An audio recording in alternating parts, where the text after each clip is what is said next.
Hello everyone, welcome to Indian Express explain daily prelims analysis dated September 2। तो पहला article देखते हैं। अब पहला आर्टिकल जो है नमीबिया के बारे में है, इसको मैप से डिस्कस करते हैं। अब देखो नमीबिया न्यूज़ में क्यों है, क्योंकि यहाँ पे आई थी इंटेंस ड्राउट, जिसकी वजह से क्या हो गया, यहाँ पे फूड क्राइसिस हो गया। अब क्या है, यहाँ की गवर्नमेंट ने कहा है कि हम वाइल्ड एनिमल्स को किल करेंगे to provide meat as food. ठीक है, तो इसमें हम एलिफेंट्स को किल कर रहे हैं, राइनोसोरस किल करेंगे, जीब्रा को किल करेंगे। ठीक है, ये पहली बार नहीं हो रहा है नमीबिया में, ये पहले भी हो चुका है। ठीक है, अब प्रोबेबल जो रीज़न है वो क्या है, एल नीनो आया 2023 में 7 साल बाद, जिसकी वजह से यहाँ पे इंटेंस ड्राउट हो गए। ऑलरेडी यहाँ से एक कोल्ड करंट पास होता है जिसको बोलते हैं बेनगुएला करंट। ठीक है, अब ये करंट जो है बहुत यहाँ ड्राई कंडीशंस कर देता है, जिसकी वजह से अगर इधर जो प्रिवेलिंग विंड्स होती हैं इसकी साउथ वेस्टर्ली, वो यहाँ पे रेनफॉल कॉज नहीं कर पाती हैं, वो भी ड्राई हो जाती हैं। ठीक है, और नमीबिया में ही हमें एक डेजर्ट मिलता है जिसको बोलते हैं नामिब डेजर्ट। अब ये 3 कंट्री से पास होता है, ये हो गया अंगोला, नमीबिया और साउथ अफ्रीका से। अब देखो, तुमको कालाहारी डेजर्ट का अगर कंट्रीज देखनी है तो Kalahari desert basically Botswana, Namibia और साउथ अफ्रीका, इन तीनों से। तो मतलब नामीब ऊपर से नीचे वाले हो गए, और बोट्सवाना को इसमें इंक्लूड कर दो, अंगोला को हटा दो, तो तुम्हारे हो गया कालाहारी डेजर्ट का।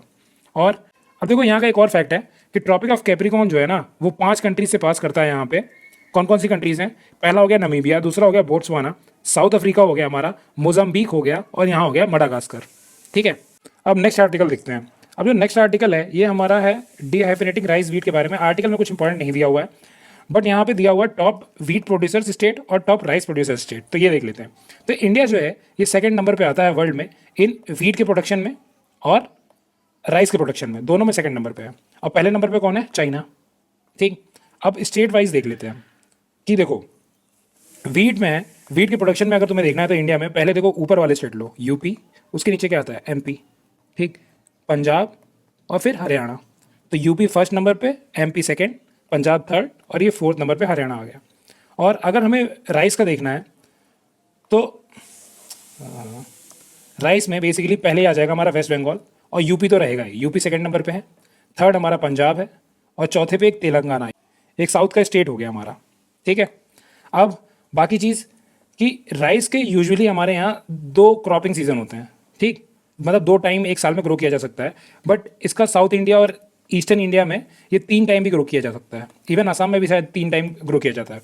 और वीट का यूजुअली क्या होता है, वीट राबी सीजन में ग्रो की जाती है।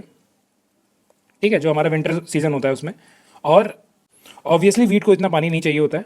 ठीक है, ज़्यादा फ्रॉस्ट कंडीशंस भी नहीं चाहिए, थोड़ा लाइट रेनफॉल चाहिए होता है उस टाइम पे। और ये एक टेम्परेट क्रॉप है। ठीक है, बट ये ट्रॉपिकल और सब ट्रॉपिकल एरियाज में भी ग्रो की जा सकती है। नेक्स्ट चलते हैं।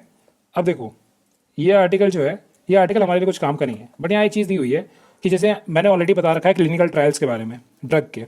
ठीक है, कि कितने क्लिनिकल ट्रायल्स होते हैं, तो रिवाइज करते रहा करो वीडियो। ये वीडियो रिवीजन के ही पर्पज से बनी हुई है। ठीक है, तो सिमिलरली आयुष ड्रग्स के लिए भी क्या होता है कि क्लिनिकल ट्रायल्स किए जाते हैं, लेकिन कुछ आयुष ड्रग्स ऐसे होते हैं जिनके बारे में कुछ ऑथोरिटेटिव टेक्स्ट में दे रखा है ना, जैसे मान लो कि कोई आयुर्वेदा की बुक में कुछ चीज़ दे रखी है कि इसको ऐसे ही बनाना है, तो उसका कोई ज़रूरी नहीं है कि आप क्लिनिकल ट्रायल करो। ठीक है, बट सर्टेन ड्रग्स ऐसे भी हैं जिनका कंपलसरी है, जैसे जो आर्सेनिक कंटेनिंग है या फिर स्नेक वेनम को कम करने के लिए यूज़ किए जा रहे हैं ड्रग्स, तो उनके लिए हमें परमिशन लेना ज़रूरी है। ठीक है, परमिशन समझ रहे हो ना?